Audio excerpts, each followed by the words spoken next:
कई लोग कहते हैं महाराज जी, जिस रुद्राक्ष को हम पहनते हैं उस रुद्राक्ष को कहाँ नहीं पहनकर जाना चाहिए। 5 स्थान बताएं जहां रुद्राक्ष पहनकर नहीं जाया जाता। कितने स्थान है? 5। और रुद्राक्ष को 5 स्थान पर पहनकर नहीं जाते, पर रुद्राक्ष के लिए वर्णन किया गया है कि रुद्राक्ष कब कब उतार कर उसको वापिस अभिमंत्रित करना चाहिए। 5 जगह पहनकर नहीं जाना चाहिए और रुद्राक्ष को अभिमंत्रित करना मतलब सीधा अमावस्या के दिन, पूर्णिमा के दिन, शिवरात्रि के दिन, श्रावण महीने के सोमवार को, प्रदोष के दिन, ये दिन आपके शरीर में जहां पर भी रुद्राक्ष है, आपके गले में अगर आप रुद्राक्ष पहने हो, आपके हस्त कमल में आप रुद्राक्ष पहने हो, आपने अपने पास में कहीं रुद्राक्ष रख रखा है, तो उस रुद्राक्ष को अमावस्या, पूर्णिमा, शिवरात्रि या श्रावण का सोमवार या प्रदोष आदि, इस दिन उस रुद्राक्ष को एक बार दूध में धोने के बाद उसमें थोड़ा सा सरसों का तेल अवश्य लगाना चाहिए। क्या होगा उससे? उससे होगा क्या? शिव महापुराण की कथा कहती है, महाराज रुद्राक्ष को दूध में धोने के बाद, स्नान कराने के बाद जल से स्नान कराया, थोड़ा सा सरसों का तेल लगा दिया। महाराज क्या मिलता है उससे? तो कहा उस रुद्राक्ष में बल प्राप्त होता है। कौन सा बल? जो शरीर के अंदर बीमारियां बढ़ती हैं, उस बीमारी को वो रुद्राक्ष धीरे धीरे समाप्त करना प्रारंभ कर देता है। पर एक और चीज याद रखना, जिस रुद्राक्ष के पानी को आप बीमारी के समय पर गलाकर पीते हो, उसमें सरसों का तेल नहीं लगाना, उसमें सरसों का तेल नहीं लगाना है। उसको तो आप केवल स्नान कराओ दूध से, जल से, और फिर उसको गला दीजिए, उसका पानी आप पीना चालू कर दीजिए। जिसको बड़ी बीमारी होती है उसके लिए कल कथा में वर्णन किया रुद्राक्ष के जल। फिर रुद्राक्ष का जल पिया जाता है शरीर के अंदर से रोग को, बीमारी को हटाने के, रोग बीमारी को समाप्त कर।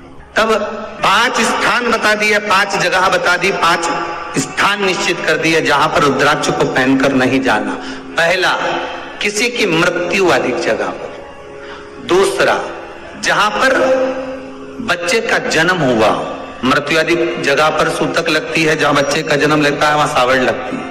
मतलब जीव जाने के बाद दुख का सूतक होता है, और बच्चा जब जन्म लेता है तो सुख की सावड़ रहती है। सुख की 2 स्थान। तृतीय स्थान, तीसरा स्थान दिया जहां पर वैश्यावृत्ति होती हो या महाराज मदिरा का पान होता हो, उस स्थान पर रुद्राक्ष को नहीं ले जाया जाता। चौथा स्थान रुद्राक्ष के लिए कहा गया, जिस स्थान पर आपको ज्ञात नहीं है और आपको लगता है कि ये स्थान अज्ञात है, यहाँ पर कई जगह पर कुछ जीवों की हत्या हुई है या किसी जीव को नष्ट किया गया है, उस स्थान पर रुद्राक्ष को नहीं ले जाना चाहिए। 5वां, महाराज आपके रुद्राक्ष का जहां अपमान हो रहा है, अपमान से समझ में आ रही है ना आपको बात? एक आय को ढोंग प्रपंच में पढ़ा है, कौन ने कहा इतने रुद्राक्ष धारण कर ले? कौन ने कहा है? क्यों ढोंग प्रपंच में पढ़ा है? अगर हम रुद्राक्ष गले में पहन लेते और नारी का रजस्वला धर्म आ जाता है, रजो धर्म का समय आ जाता है, वो रुद्राक्ष हम गले में धारण कर कर रखते हैं, तो वो रुद्राक्ष क्या वो बेकार हो जाता है? पहले एक बात बहुत अच्छे से समझ में, आप सन्यासी हो, जम के बोलो जरा, आप तपस्वी हो, आप साधक हो, आप उपासक हो, या आप बैरागी हो, आप एक गृहस्थी हो, घर में रहने वाली माँ गोदी में रखा हुआ बालक अगर गंदगी भी कर दे, पूरे कपड़े को भी बिगाड़ दे, तो माँ बच्चे का कपड़ा बदल देती है, और बदल कर माँ को ये जरूरी नहीं है कि उसको साड़ी बदलना, उसको कपड़े बदलना या उसको फिर नहाना।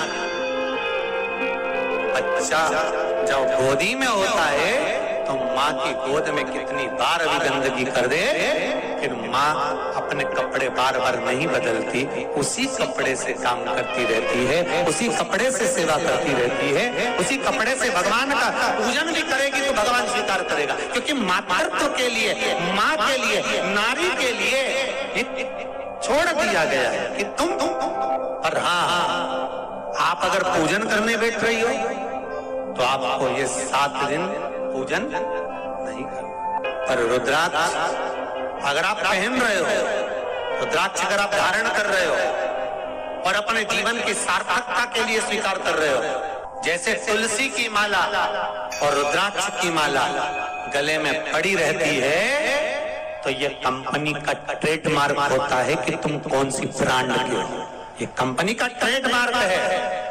तुलसी की माला पहनकर प्राण छूट गए तो वैकुंठ चले गए, और रुद्राक्ष की माला पहनकर प्राण छूट गए तो कैलाश धाम चले गए। ये कंपनी का ट्रेडमार्क। छोटे रुद्राक्ष की माला, छोटा जो रुद्राक्ष होता है उसकी माला, कैंसर का जो मरीज होता है, अगर वो फर्स्ट स्टेज का कैंसर भी है, छोटे रुद्राक्ष अगर अच्छे हैं, 3 मुखी से लेकर 5 मुखी, 7 मुखी, 9 मुखी, 11 मुखी छोटा रुद्राक्ष मिल जाए, उसकी माला अगर पानी में डाल दी जाए और उस पानी को वो मन का ही डाल दो, उसी का पानी थोड़ा थोड़ा कैंसर के मरीज को सुबह दोपहर शाम श्री शिवाय नमस्तुभ्यम का जाप कर कर, पंचाक्षर ओम नमः शिवाय का जाप कर कर, शंकर शिव का नाम लेकर, महाकाल बाबा का नाम लेकर, विश्वेश्वर विश्वनाथ का नाम लेकर, केदारेश्वर का नाम लेकर, 12 ज्योतिर्लिंग का स्मरण कर कर अगर वो आचमन करना प्रारंभ कर दे तो कैंसर रोग में भी आराम मिलना प्रारंभ। केवल आचमन ही नहीं करना है,